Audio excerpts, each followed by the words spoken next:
Good morning. My name is Jason Anderson. I'm the chairman of the Archbishop Holman High School Social Studies Department here in Akron. I'd like to talk a little bit to you this morning about John Frederick Seiberling, one of the most influential entrepreneurs and businessmen of the Akron area in postbellum America.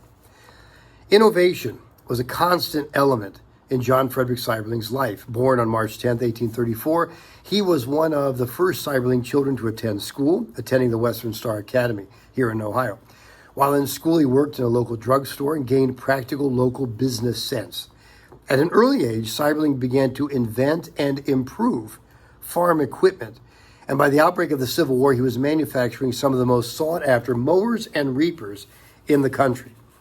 His initial manufacturing centers for the Excelsior, the name of his most successful machine, were both in Doylestown and Mansfield, towns to the south and the southwest of us here in Akron.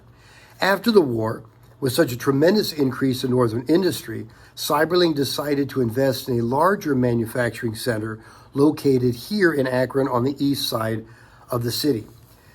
Despite not having enough money to build this larger plant, Seiberling raised funds from prominent businessmen from the era and built the J.F. Seiberling Company, which was more commonly referred to in the era as the Excelsior Mower and Reaper Works.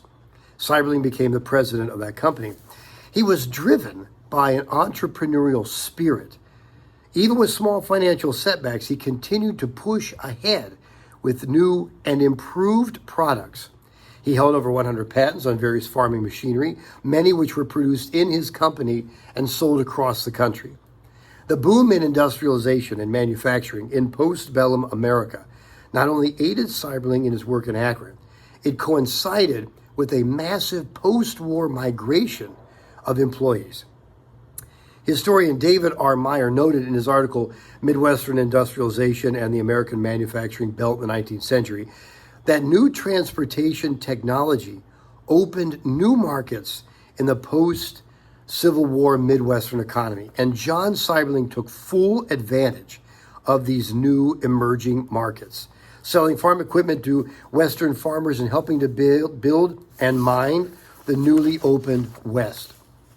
John Seiberling built a straw board plant here in Akron in 1871. A straw board was an early form of plywood or pressed board that was used primarily for making shipping boxes and containers. And this was a tremendously successful business. This very plant will be the very one that his son, Frank Seiberling, will buy in 1900 and will be the foundation of the Goodyear Tire and Rubber Company.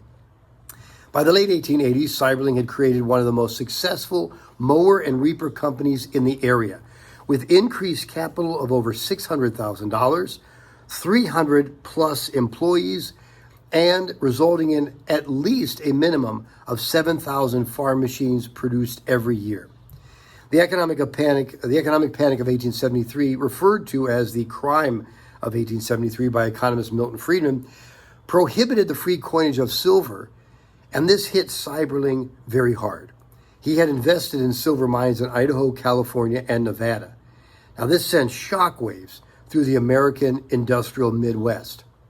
After the panic, John Seiberling continued to reinvent himself by being a major contributor to the Akron Street Railroad project. This was a major innovation with electrified streetcars.